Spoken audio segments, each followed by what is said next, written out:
कि आखिर अकाली दल इस तरह से क्यों एक ऐसे व्यक्ति को बैक करे। आप अजनारा की हम तस्वीरें दिखा रहे हैं जिसने गुरु ग्रंथ साहब को सामने लाकर, और जितने लोग जानकार हैं वो यही बताते हैं कि इस तरह का इस्तेमाल करना ही नहीं चाहिए। इससे देखो अंजना जी, एक सेकंड, मेरा सवाल पूरा नहीं हुआ है सर, मेरा सवाल पूरा नहीं हुआ है। एनएसए ना लगाए उस पर। जिस शख्स के आईएसआई से तार जुड़े हुए हैं, बब्बर खालसा से तार जुड़े हुए हैं, जो खालिस्तानी मूवमेंट को खुलेआम प्रमोट कर रहा है, जो शख्स इस तरह से पुलिस वालों को घायल कर रहा है, ढाल बना रहा है गुरु ग्रंथ साहब को, उससे ज्यादा महान और बड़ा क्या हो सकता है? उसको वो इस तरह के आक्रमण के लिए ढाल बना रहा है और आपकी पार्टी पॉलिटिक्स करने में लग गई। एनएसए मत लगाओ। क्यों? आपकी आवाज फिर कट गई है जी। आवाज तो सही जा रही है सर, मेरे चुप होते ही आपने कहा आवाज कट गई। अब आ रही है, अब आ रही है, अब आ रही है, अब आ रही है। सवाल समझे आप? मैं समझा जी। अब मैं बोलूं जी, मेरे को टाइम दे दें। जहां तक आपने बोला कि हमने गुरु ग्रंथ साहब महाराज जब वो थाने पे लेके गए अजनाला में, हमने उस पे राजनीति की या चुप हुए या उसका समर्थन किया। मैं एक बात स्पष्ट कर दूं आपको कि श्रोमणी अकाली दल ने सबसे पहले उसको कंडेम किया था कि गुरु ग्रंथ साहब महाराज को किसी भी तरह से ढाल बना के ये हमला करना बिल्कुल गलत है। इन द स्ट्रॉन्गेस्ट टर्म्स हमने कंडेम किया था और हमने ये भी बोला था कि जो ये थाने पे कब्जे हुए हैं इस पे कार्रवाई होनी चाहिए। उस वक्त तो कार्रवाई की नहीं। आज अगर आप एनएसए की बात करते हैं, हमने जो हमारा स्टैंड है बड़ा क्लियर है।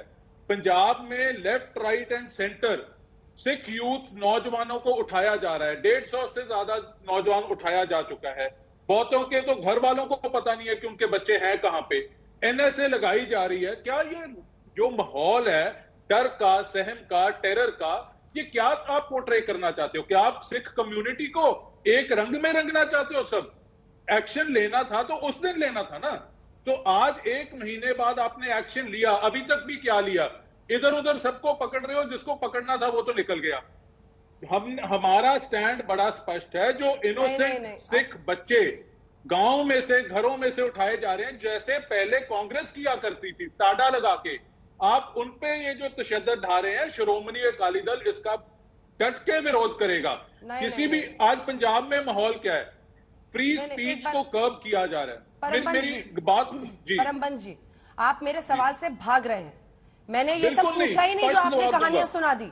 मैं तो पूछ रही हूँ उसको आप नेशनल सिक्योरिटी एक्ट उस पर लगे, इसका विरोध क्यों कर रहे हैं? एनएसए पर तो आप आए नहीं, आपने बोला ही नहीं कुछ। मैं एनएसए पे ही बोल रहा हूं ना जी। क्यों एनएसए लगना चाहिए, हाँ या ना? बिल्कुल स्पष्ट है जी। जो कोई भी देश के विरोध में कोई भी गतिविधि करेगा, श्रोमणी अकाली दल भारत की अखंडता और एकता के लिए बिल्कुल डट के खड़ा है। कोई देश की विरोध करेगा, देश को तोड़ने की बात करेगा, उस पर बनती जो कानूनी कार्रवाई है, जो धारा लगनी है, लगनी चाहिए। लेकिन आप उस आड़ में सिख यूथ को सबको बदनाम कर दें और पंजाबियों को बदनाम कर दें, पंजाब में अपनी सियासत चलाने के लिए आग लगाए, वो बिल्कुल साहब कैसा हो रहा है? देखिए, ये बहुत सेंसिटिव मामला है, देश का मामला है, देश की नेशनल सिक्योरिटी का मामला है। इसके ऊपर कम से कम राजनीति नहीं होनी चाहिए। सब लोगों को, सारे संगठन को, सारे धर्मों को एकजुट होकर इसके खिलाफ आवाज उठानी चाहिए और इस बात का खंडन करना चाहिए। पंजाब ने 30 साल तक संताप भोगा है। पंजाब के अंदर इतने साल तक उसकी डेवलपमेंट रुकी गई है और वो बॉर्डर स्टेट है, वहां पे ड्रोन्स भी आते हैं, ड्रग्स भी आते हैं, हथियार भी आते हैं और घुसपैठ भी होती है।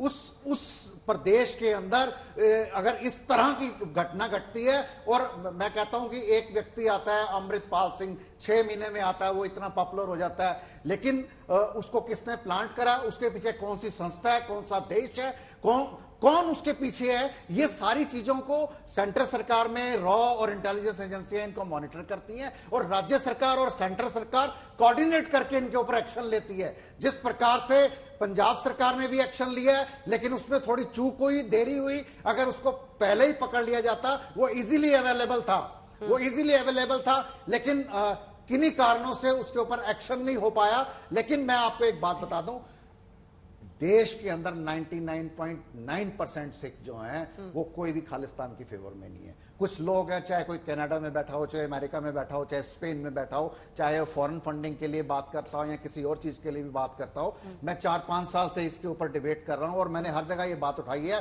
कि अगर कोई अमेरिका में रहता है, अगर उसको खालिस्तान चाहिए, वहां का सिटीजन है वो अमेरिका से खालिस्तान मांगे, कनाडा का सिटीजन है कनाडा से खालिस्तान मांगे, यहां आके बात करे।